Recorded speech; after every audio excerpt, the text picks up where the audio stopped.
here this afternoon or this evening as a learning community with parents, friends, relatives, students, staff, and faculty in celebration of your hard work and willingness to open your minds and learn new things.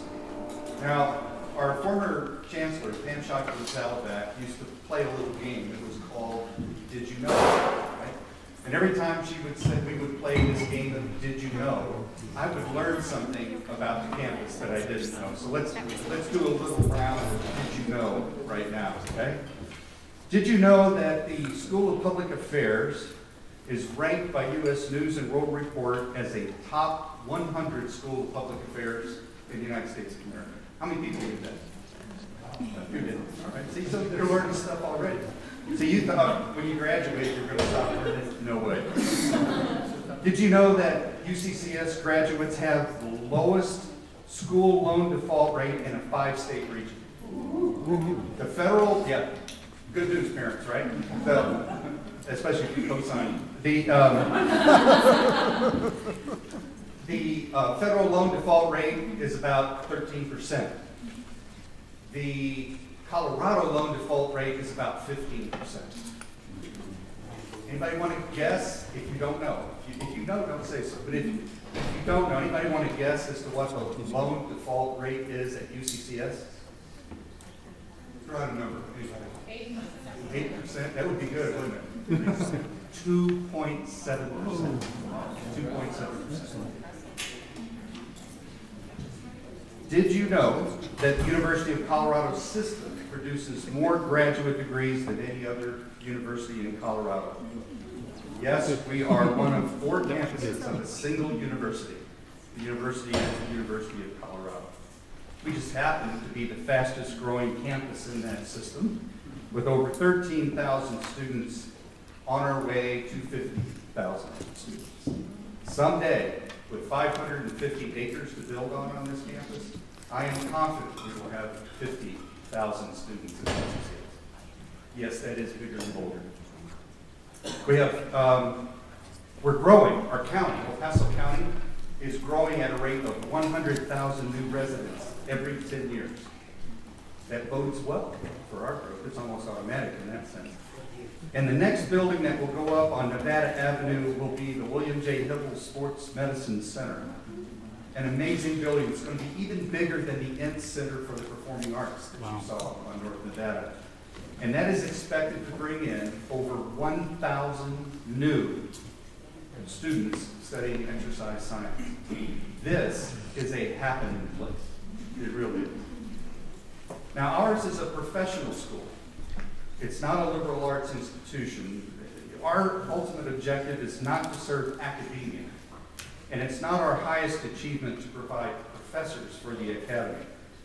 We don't hold as our highest principle knowledge merely for knowledge's sake, although that is noble in itself.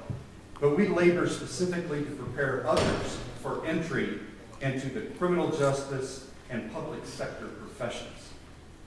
We strive to prepare professionals who will not only serve their own goals and objectives, but who will first and foremost serve the public good. The Roman poet Virgil said it well: the noblest motive is the public good. Now, none of you here will cross the commencement stage as a result of your solitary effort. I ask you now to think about those who encouraged you, who guided you, in some cases financed you, or even suffered for you to reach this day.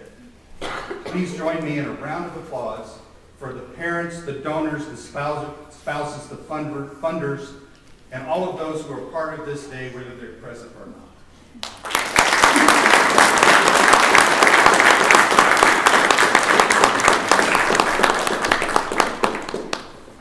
One of the things that makes your graduation so remarkable is how few actually complete the arduous path to higher education. Only 33.5% of Americans hold a bachelor's degree.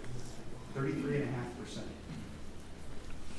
Only 8.5% achieve a master's degree.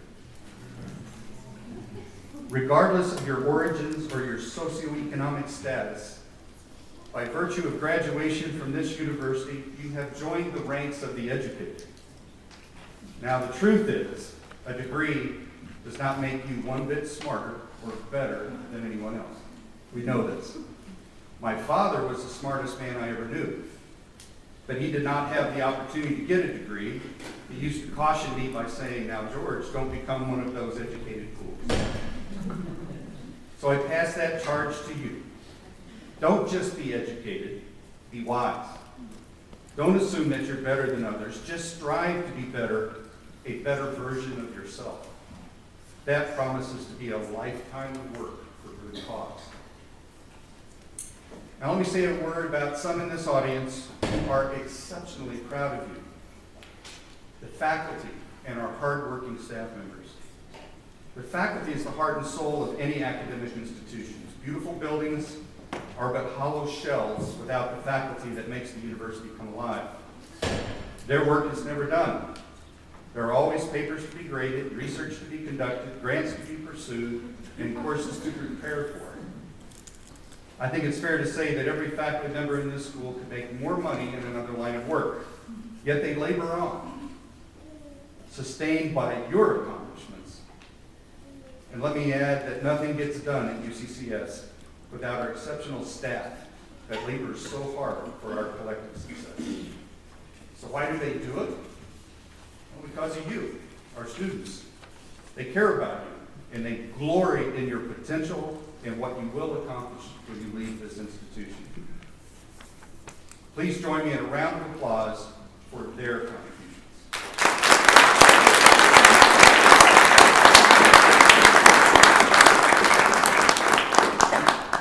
So speaking of commitment and loyalty, it's now my pleasure to bring to the microphone Dr. Anna Kozlowski, who is going to present our Alpha Phi Sigma inductees. Dr. Kozlowski.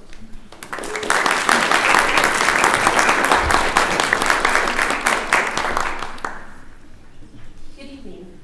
As a faculty member and as the advisor to the CJ Honor Society, it gives me great pleasure to introduce our newest inductees, some of whom are graduating, and we're celebrating with you here today. Feel free to stand up when I say your name. Crystal Atkins. Kia Banks. Christopher Brinkley. Janae Chavez. Jordan Evenson. Stephen Kuhl. Matthew Lunger. Brianna Martinez. Christian Murley, Renee Schwartz, Anna Sharon, and Sarah Tate. Let's give them all a round of applause.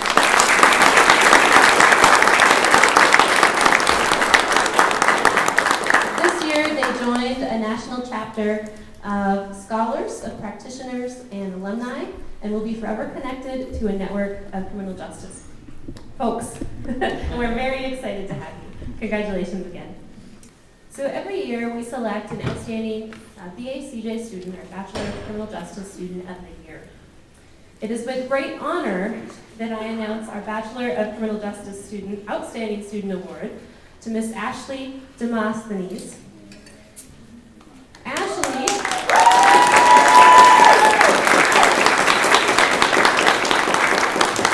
was selected because she embodies many of the core values the university holds in high esteem, including but not limited to collaboration, inclusiveness, integrity, and integration. At her core, she is a team player. It's clear that she genuinely enjoys working with others, finds value in collaboration, and realizes that we are generally stronger together. Her faculty members routinely comment about how Ashley is a positive presence in the classroom. I'm gonna cry. She works well with others on assignments, and I have found this to be true even beyond the classroom. She's employed on our contract with the Department Colorado of Corrections, where she often assumes leadership roles under tasks.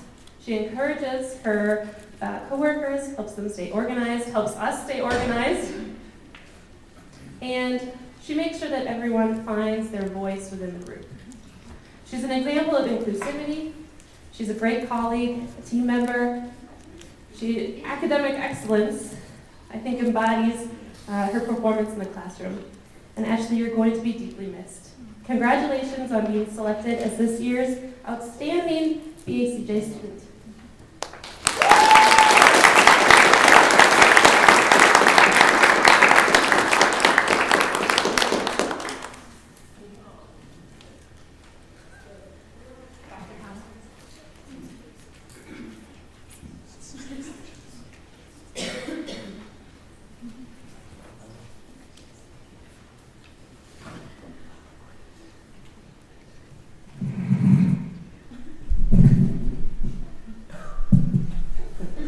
Thing on. Hi, my name is Dr. John Cottle. I'm the director of the Master of Criminal Justice program here at UCCS. This is my first year, and so I'm finishing off my first year, and I get the opportunity to recognize our outstanding student of the year for this. So, without further ado, I want him up here. So, Mike, why don't you come on up here for us?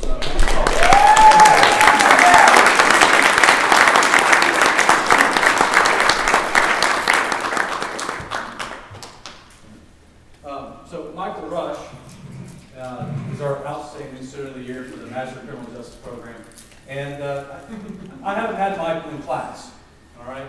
I didn't serve on his thesis committee. I did get to observe his thesis presentation and all the wonderful work he did with that, but he's a great student, right? He's our student of the year. I'm going to tell you a little bit about something else about Michael, more about his personality and when I first met him. So, I was offered the job and accepted the job last spring. You know, higher ed is a long process of hiring. We dig up everything we can on folks, and then we send them through the gamut to try to get the job and all that good stuff. And so, you know, in March of last year, we went to the Academy of Criminal Justice Sciences conference in Denver. So, you know, just up the road, and I had a presentation. Me and some co-authors were presenting some of our research, and afterwards, Michael, Dr. Kozlowski come up. Dr. Kozlowski introduces Michael to me. And Michael and I sat there and talked for about an hour. And during that conversation, I learned a lot about Michael.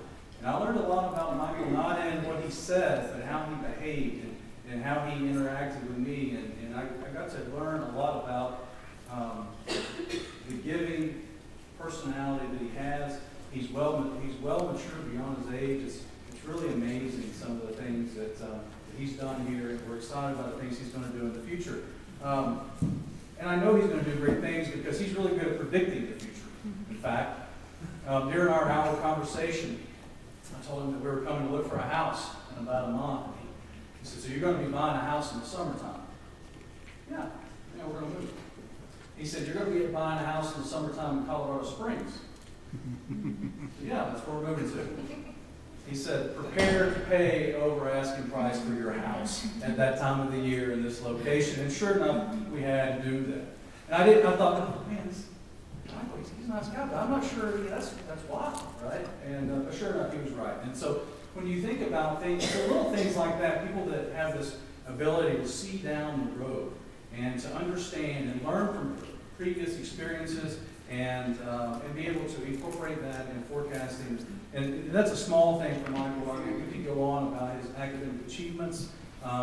He's done great things, but the ability to forecast and see down the road, I think, will carry him a long way. And I think that comes from the maturation and maturity and just the passion for what you do and the passion for people. All right, and the passion for people is power. And so I really appreciate everything you've done here. We're going to miss the heck out of him, to be honest with you. But he's got bigger and better things to go on to do. All right, he's going on to a PhD program, and he's going to change the world. And I firmly believe that. Yeah, let's.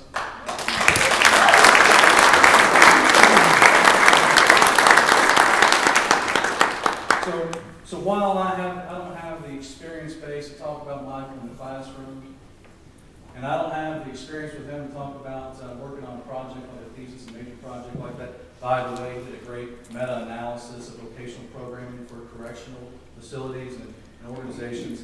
Brought to bear some really powerful things in that. But I don't have those experiences with you, but I do have the personal experience with you, and it tells me a lot about you.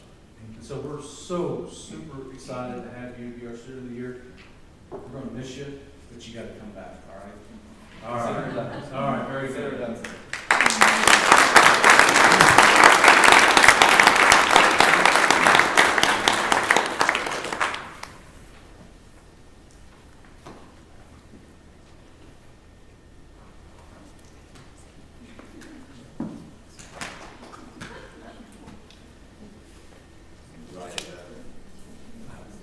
You want to say something? Go ahead. Oh, actually, I do. I just got back from, as John was explaining, just got back from Baltimore yesterday. And I met my new team, new faculty and staff, and I'll be working with the School of Public Policy at the University of Maryland, Baltimore County.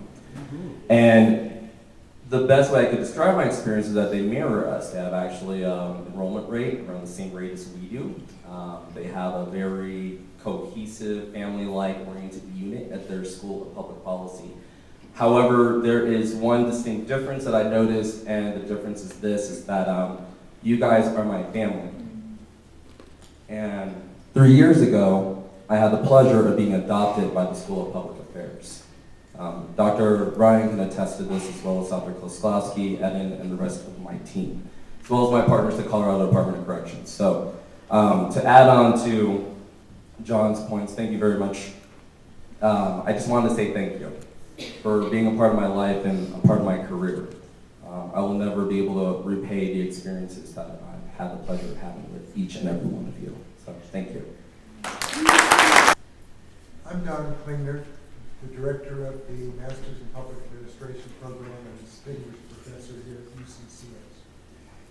It is a pleasure to have all of you here today. It's a pleasure not only to have the students, but their families. Because getting through a master's program or any academic program is a community effort. You have to, before you enroll in it, think about the consequences for the people that you love and get their support. Otherwise, it doesn't work. And that's my introduction to our student of the year, Courtney Lynn. We have many qualified students, well-qualified students for the Student of the Year award. But Courtney Lynn accomplished something that I can't even imagine. I didn't do it when I went through my master's program. She achieved a 4.0 grade point average, working with every faculty member in the program except me. I met her for the first time tonight. But I also met her younger brother and her parents. And Khalil Gibran said something once, wrote it. God loves the arrow because the arrow flies far and it goes into the heavens.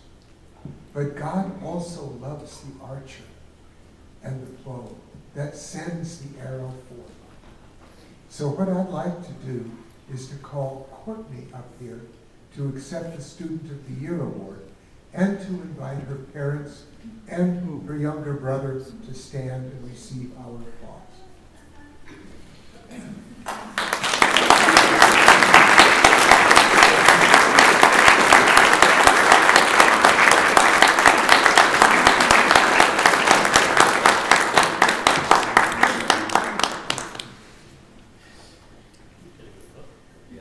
What I say is that none of us chose this profession of public service and professional public administration. It chose us, and we are acolytes to public service because we support public administration and public service values, which means pay it forward and give back to the community in the way that the community supported you. Courtney, thank you so much. It's a pleasure to give you this, and thank you for being here.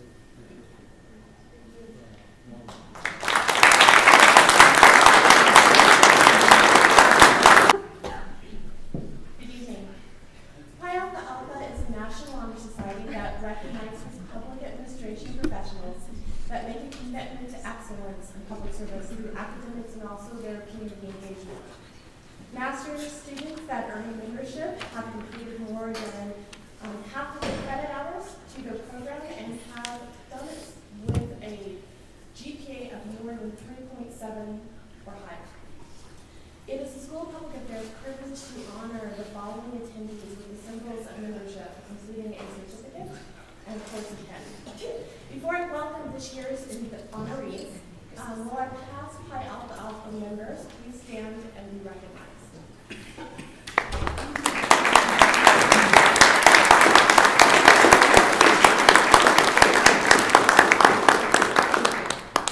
As you can see, our members include both faculty, community, and school alumni. This year's honorees include Charlie McTavish, James Kinney, and Jessica Irving.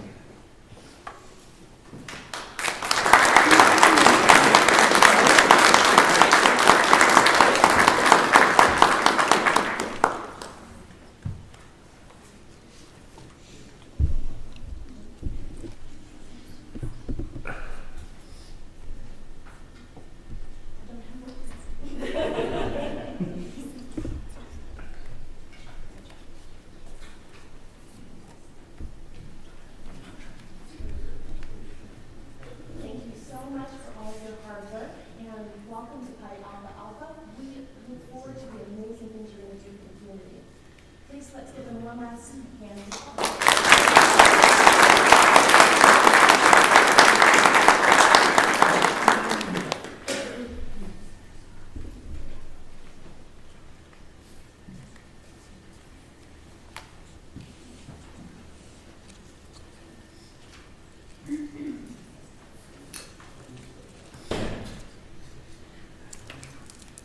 In public service, storytelling is important. Evoking empathy, achieving shared meaning through the exchange of personal and professional and community narratives, they can serve as the backbone or the spine of critical civic discourse. As public servants, the stories we tell are often not our own. They are stories of community members seeking expression, understanding, and in some cases relief. Public administrators highlight the needs of the community, especially members who are voiceless, or whose stories make us a little uncomfortable, or whose narratives inspire us to reimagine our community values. Great storytellers help our community not just tolerate different perspectives, but galvanize civic discourse and action. Tonight, we honor each one of our graduates' willingness to take on the mantle of public communication. And we get a chance to learn from one of our community's best storytellers and UCCS and BA graduate, Rosemary Harris Lytle. Ms. Lytle's public service career spans across our economic sectors. She's an accomplished journalist in Pennsylvania, Virginia, Florida, and Colorado. She has served in leadership positions with the ACLU and NAACP. She has received recognition by local and regional groups, including commendation from Colorado State Representative Pete Lee for her ability to convene and facilitate civic actors to create a coordinated effort to relocate 2,000 victims of Hurricanes Katrina and Rita in Colorado Springs. Her many honors include a Colorado AP Reporters and Editors Award, a National Society of Newspaper Columnists Award, an Award of Excellence in Column Writing from the American Association of Sunday Features Editors, a 2012 Citizen Project Divine Award, a 2013 Marshall Fields Foundation Courageous Citizen Award, and a 2015 One Colorado Ally Spotlight. Currently, Mrs. Lytle serves as the Executive Director for Positive Impact Colorado, a nonprofit organization. Positive Impact Colorado serves as a leading agency for coalition of game changers, including Pikes Peak Restorative Justice Council, Women's Resource Center, the Latino Coalition, and Harrison School District 2. To create solutions to critical concerns in employability, education and training, housing, and other barriers hindering the successful reentry of formerly incarcerated persons into community life. On a personal note, this is a person who I've heard about most of my life being here in Colorado Springs, and anxious to hear her reflection on leadership in a time of transition as communities across the United States and also the globe continue to struggle with civic discourse and around issues of race, ethnicity, immigration, and community identity. Please join me in giving a warm welcome to our keynote speaker, Ms. Ms. Alex.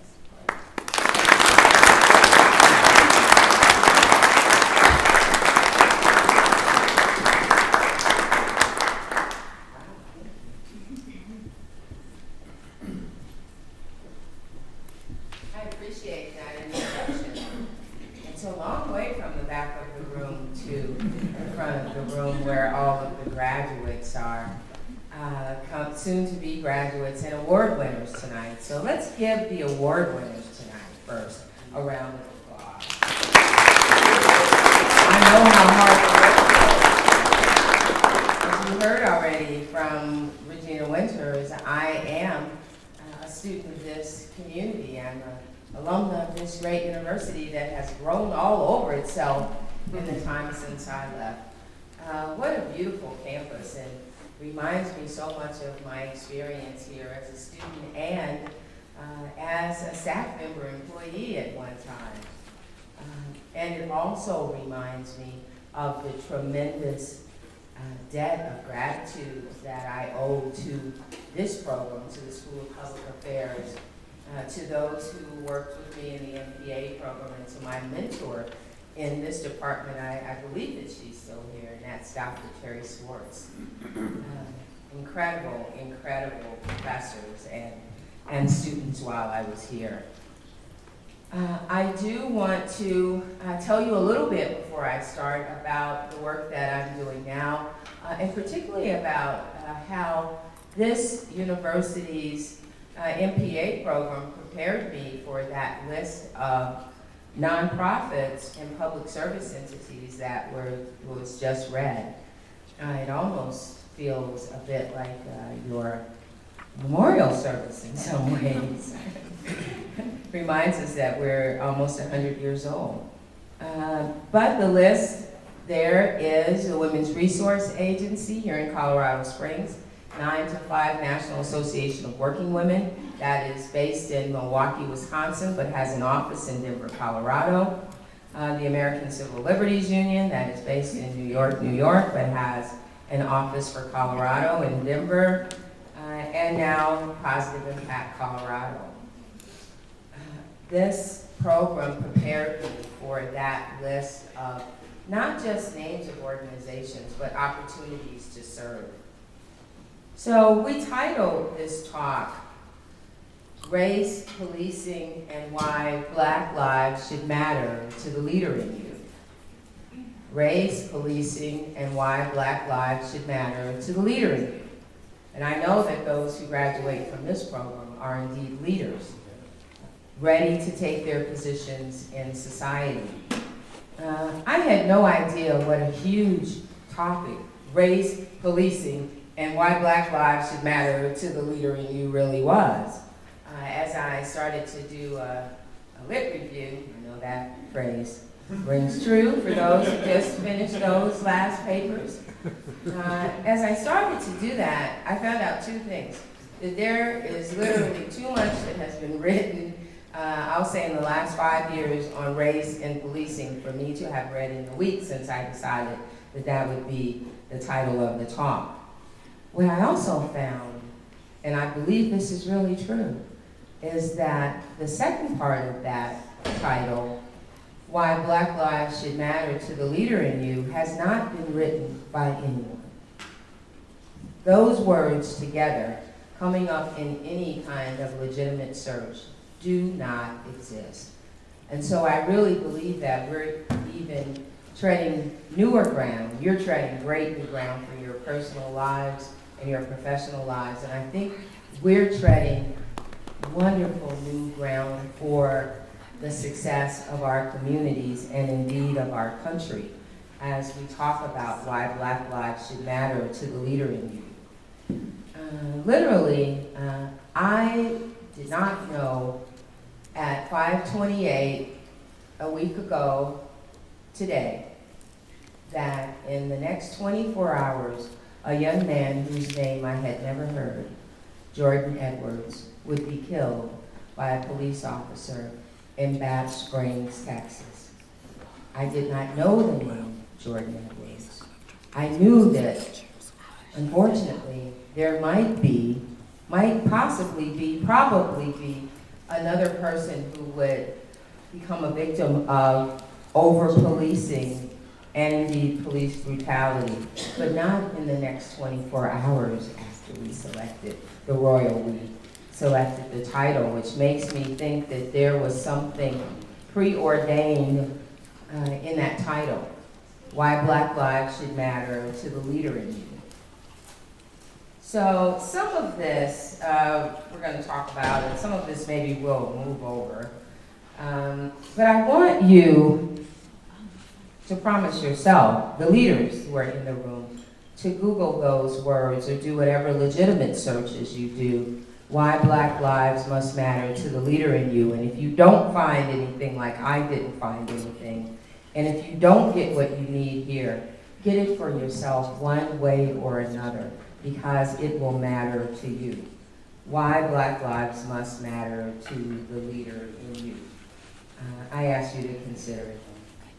In this community, we don't have to go as far as Batch Springs, Texas, a place where Jordan Edwards' parents thought that they were moving to ensure that he would have the best life, that their education, money, middle-class American status, and ability to find the right home. We know that it's tough to find homes anymore, especially around here. Where all those things they thought would add up to providing the best lives for their three sons. I know that they thought about his graduating from high school and from college, like you're doing today, and taking his place in society and in community, like you're about to do. I know that they could not have known that someone named Rosemary Lido, who they never heard of, despite my status with the Gazette,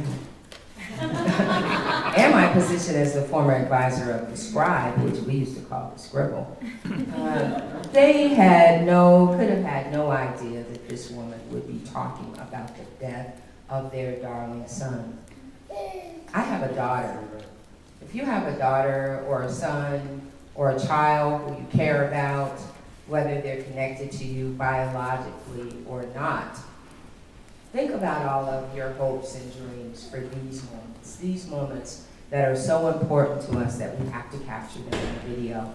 I saw the videos. We have to capture them with our smartphones, and we have to capture them in our hearts. Think for a moment about that child that you love, and think about what Jordan Edwards' family is going through now. As a leader, think about those things. Why Black Lives Must Matter to the Leader in You. As I said, we don't have to go as far as Batch Springs, Texas, to know about this cry that Black Lives Must Matter. I hope you've seen the NAACP surge showing up for racial justice here in Colorado Springs Progressives, Colorado Springs CAN, the ACLU, the Pikes Peak Justice and Peace Commission, and the long list of faith leaders who have stepped out to say that Black Lives Must Matter. And today we're saying it must matter to the leader in you. But I hope that you've seen that in community as we have talked about another young man, Jesse Garcia, who at the end of a road rage, we kind of think of that as something that's just on TV, but it could happen right here on Nevada. A road rage incident would take the life of this promising young father at age 23. Right on Nevada, we don't have to go as far as Batch Springs, Texas. We could go only as far as Denver to see another person named Jesse, a young woman, Jessie Hernandez, who was killed by a police officer in much the same way as Jordan Edwards. She was in a car, driving a car, the car was moving. The police officer said that he thought he would be struck and killed by this car, that this 16-year-old child, when my daughter was 16, I called her a child. sometimes I still think she's a child and she's married. That this 16-year-old child driving this car who was riddled with bullets and taken back to her parents in a way that they could never have imagined, when I'm sure they kissed her that day. We kiss our children. We want to physically. We do so virtually, I believe, every day. We hug them. When we send them out the door, we have every expectation that their lives will matter enough that they'll return home to us. I know that the parents of Jessie Hernandez expected her to come home that night, and she came home never again in the condition that she left. As I said, we don't have to go as far. We can look again at Colorado Springs and the recent settlement of a case with our Colorado Springs Police Department and 2 young black men who were military, well-connected, hopeful about their lives in the way that we all are. But in an encounter with the police, experienced not just over-policing, as I know the criminal justice majors in the room will call it, but a form of brutality that resulted in the ACLU taking their case and then winning a huge settlement on their behalf. I don't believe that money pays for those egregious injustices. Jessie Hernandez in Denver, her family recently received a $5 million settlement in her death at the hands of police. We know that the Brown brothers right here received a settlement from the city of Colorado Springs that could have certainly been going to some of our other many needs in this community. We don't yet know what's going to happen with the case of Jesse Garcia, but in the case of Jordan Edwards, we already know that it's been found that the police officer not only killed one of our best and brightest, but also lied in the retelling of the story and has been fired. We'll see what happens. We'll see whether or not Bat Springs ultimately says that this young man's life mattered. I think we live in a community where just those very words, and I think we live in a world, I know we do, based on my lit review, where those very words, Black Lives Matter, are taken as such an offense by so many people. I think that carries out across the board. I think there are many people who don't understand that rather than being exclusionary, those words are an affirmation. They're an affirmation that a young man named Trayvon Martin, who was doing nothing more than going to the store and then returning with an iced tea and a packet of Skittles, mattered as he died unjustly, not at the hands of a police officer, but at the hands of the same kind of violence that we see repeated in these police interactions and too often in our communities as well. When we say Black Lives Matter, I know you've heard this before, it doesn't mean that other lives don't matter. Someone came up with a solution, and she, a white woman, said, why don't you just say, Black Lives Matter too? And if I had been writing my Gazette column, she would have been the subject of my column for that day. People often walked into that trap just by talking to me, which is what they paid me to do. Black Lives Matter, comma, too. That's what she wanted to say. And she said, why don't you put an exclamation mark behind it? So Black Lives Matter, comma, T-O-O, exclamation point. And then people will be able to accept it in a much easier way. And by the way, Rosemary, can I touch your hair today? You'll think about that, get it when you get home. You'll think about it later. The reason that we cannot say Black Lives Must Matter, comma, to exclamation point, is that that's not an affirmation. That's not an affirmation for Trayvon Martin, for Sandra Bland, who was going to take a new job at her university and lost her life, had her life taken away in a jail. It's not an affirmation for what we've experienced here in Colorado Springs with young people who have contributions to make being taken from us in this way. And it certainly wouldn't be an affirmation for someone like Jordan Edwards, who by every measure was the kind of young man that you want to have over when he's 21, perhaps for an adult beverage. Perhaps you would like to go and work out with this wonderful athlete. Perhaps he'd be a tutor for your child because he was a math whiz. Perhaps you'd just like to have him around because by every measure, he was that kind of person. His coach said he was a coach's dream. And I imagine there must be some coaches in the room or someplace around. I know that my husband has coached math and science students. So when they say you're a coach's dream, you make my job meaningful. You're the one that gets me up in the morning to prepare for whether it's a tutoring session or whether it is a team practice. You make my job meaningful to me. That's why his life mattered to his coach, to his principal, to his fellow athlete, to, I just saw a video, remembrance, and certainly to the rest of his community. So Black Lives Matter is not about white lives not mattering. We know that already.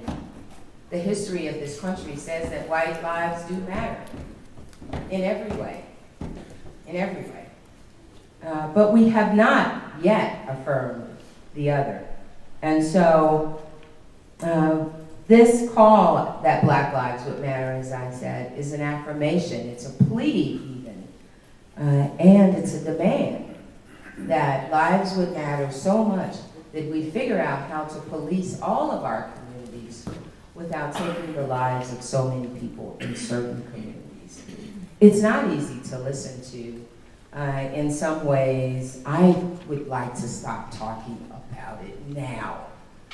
But knowing that just a week ago I wouldn't have known that Jordan Edwards lived and died, there's a call to continue to talk about it. I think not just a call for me as an NAACP peer, or even me as a black woman, or even me as a black woman of privilege whose parents sacrificed so that I would have the opportunities to end up being the first college graduate in my family, and then my daughter, and she has a child, that child. So it's important for me to say it, but I think for the leader in you, those who are going to take their places in government, and that's MPA graduates, must know that Black lives, lives of color, LGBTQ community members, those who are differently abled, those who speak languages as a first language that's not English.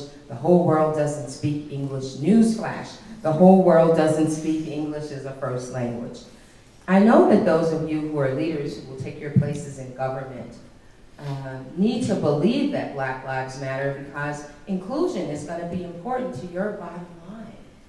We already know from everything that we've learned, I believe, in this program, in our interactions on this campus, that diversity matters.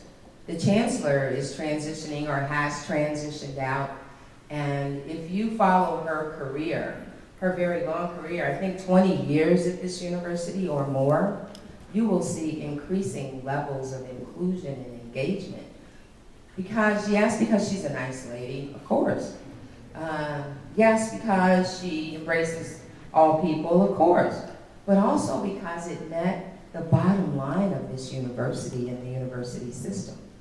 I would dare wonder what would be missing had we not been inclusive enough to have people of all backgrounds who are part of this wonderful place of learning and creativity and movement. We're just moving right. I mean, we're going to be up to the Academy Boulevard exit here in a minute with UCCS.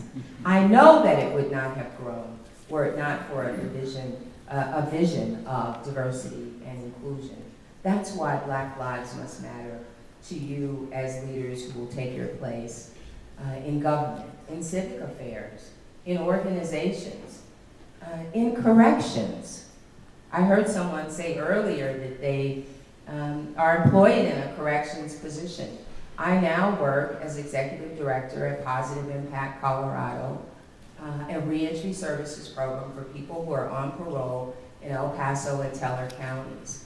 And I know that embracing all of who our program participants are, and everything about their lives and what they've experienced in the past is important to where they'll go in the future. And I also know that if they go towards success, that's a win-win, not just for them, not just for their families, not just for their neighborhoods, but for all of us. In this state, we spend $6,000 roughly a year, K through 12, on our students in our public schools, about $6,000 a year.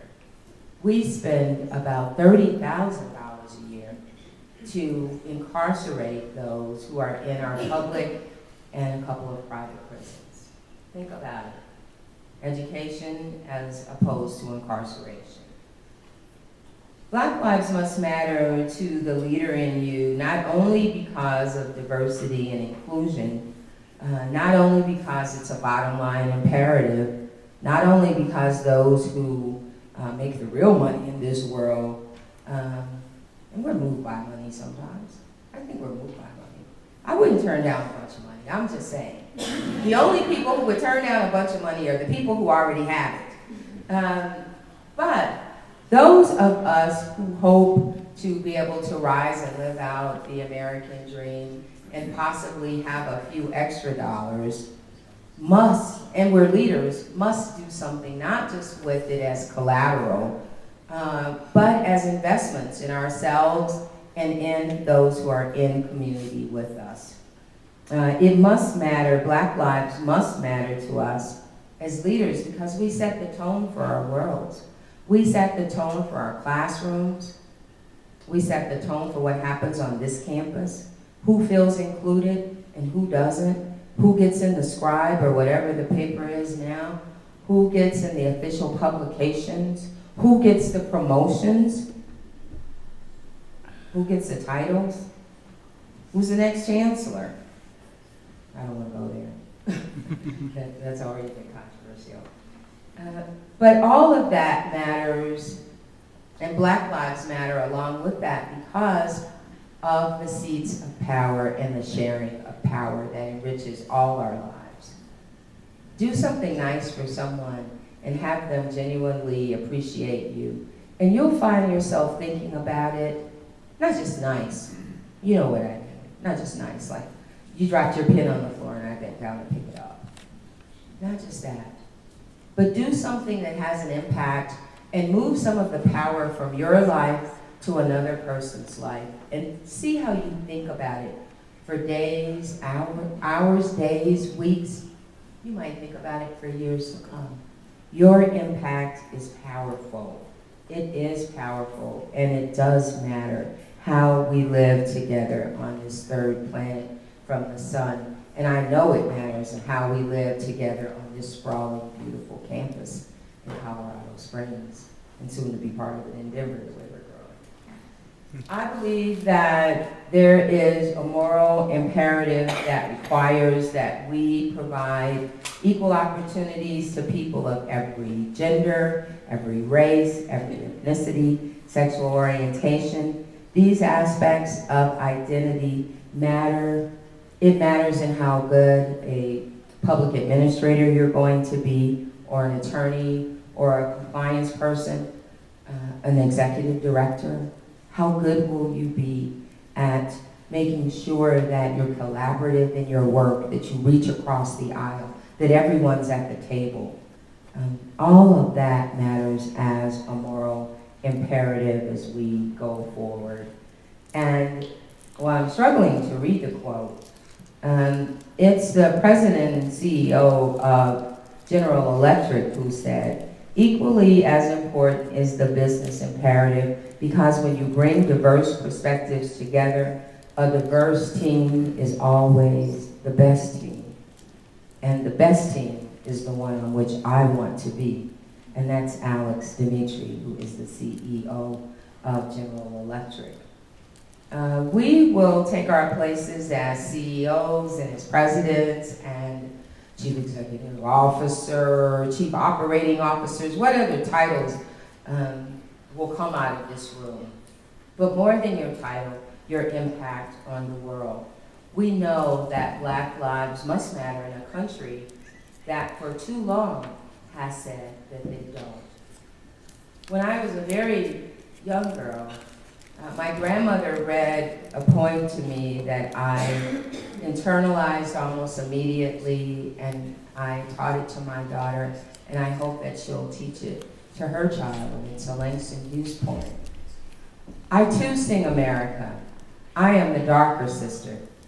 They send me to eat in the kitchen when company comes, but I laugh and eat well and grow strong. Tomorrow, no one will dare say to me, go eat in the kitchen then. Besides, they'll see how beautiful I am and be ashamed. I too am America. Congratulations, MPA program. Thank you so much for this opportunity.